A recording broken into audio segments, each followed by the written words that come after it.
bụ oge mmemme ikwupụta okwu igosipụta ịhụnanya nakwa njikọta ọnụ dịka mahadum Chukwuemeka Odumegwu Ojukwu COOU merubere mmemme ụbọchị ndị chọpụtara ya kpọrọ Founders Day nakwa mmemme ihe ngosi omenala Cultural Carnival nakwa inye awọdụ dịgasị iche iche dịka otu ihe mmemme dịgasị iche iche achịkọbara maka ọgba afọ 25 nke ya bụ mahadum. Queen Anagbogu kọrọ anyị na ETF Auditorium jupụtara na ndị mmadụ bụ ndị yicha uwe ejirimara agbụrụ dịgasị iche iche na-anọchite steeti 24 ụmụ akwụkwọ ndị na-agụ na ya bụ na akwụkwọ si na ya dịka nwunye Ledim Odumegwu Bianca Ojukwu, nwunye Zik ọkammụta Uche Azikiwe, ndị ji ọkwa ndọrọndọrọ ọchịchị dịgasị iche iche, ndị eze ọdịnala,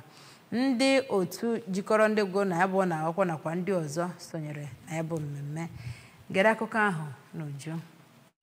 Gọvanọ Chukwuma Soludo, onye anọchitere anya site n'aka kọmishọna na-ahụ maka omenala nakwa ihe nlegara anya Maazị Don Onyenji, kenere ndị na-achị ya bụ mahadum site n'aka onye nọ dịka onye isi ya ọkammụta Kate Omenugha maka ya bụ nnukwu emume, wee kwuo na ebumnobi bụ ya bụ mmepe dị na agụmakwụkwọ, dịka ọ na-ekwu na ọ bụrụ na akụziere ụmụ akwụkwọ mụtakwa ihe, ha ga-abụ ndị a ga-eṅomi eṅomi. N'okwu nke ya bụ onye na-arụ ọrụ dịka onye VC ọkammụta Kate Omenugha kwuru okwu gbasara etu ya bụ mahadum si malite, ihe ndị ha na-elegara anya nakwa ihe ndị ha mepụtagoro kemgbe ọ malitere. Nwunye Maazị Dim Odumegwu Ojukwu lara mmụọ, Lady Bianca Ojukwu, kwuru okwu gbasara di ya lara mmụọ dịka ezigbo onye agha, onye kwenyekwara na ike nke dị n'agụmakwụkwọ. O kenere Gọvanọ Soludo maka enyemaka ọ na-enyere ya bụ ụlọ akwụkwọ. Ihe ndị emepụtara na ya bụ mmemme bụ ịkụ osisi nakwa agụmagụ nke ekwupụtara n'ọnụ gbasara ike Odumegwu Ojukwu kpara